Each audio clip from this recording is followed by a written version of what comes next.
فکر آخرت یہ ہے کہ ہر وقت انسان اس سوچ اور فکر میں رہے کہ میری آخرت میں نجات کس طرح ہوگی۔ سب سے بڑا معاملہ واقعہ بھی میں نے آپ کو کئی مرتبہ سنایا ہے، ایک مرتبہ اور سن لیجئے۔ ایک بزرگ کا واقعہ ہے، ہمیشہ گریا، ہمیشہ رونا دھونا، فکر، ہوش سے، کھانے پینے کا ہوش نہیں، کمزور سے کمزور ہو رہے ہیں۔ والدہ کو فکر ہوئی، والدہ نے کہا میرے بیٹے تجھے کیا پریشانی ہے؟ میں تو تیری ماں ہوں، مجھے تو بتا دے، کیا تجھ سے کوئی قتل ہو گیا؟ نعوذ باللہ، تجھ سے کسی کا حق چھین گیا، تو نے کوئی ایسا گناہ کر دیا کہ تجھے سزا کا خطرہ ہے؟ آخر ہوا کیا ہے؟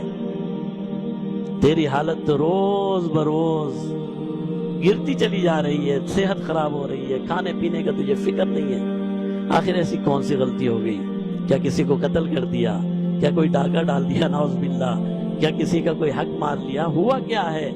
کہنے لگے اماں جان کیا بتاؤں، بس ایک ہی فکر ہے کہ جب آخرت میں اللہ کے سامنے پیش ہوں گا تو میرا حال کیا ہوگا۔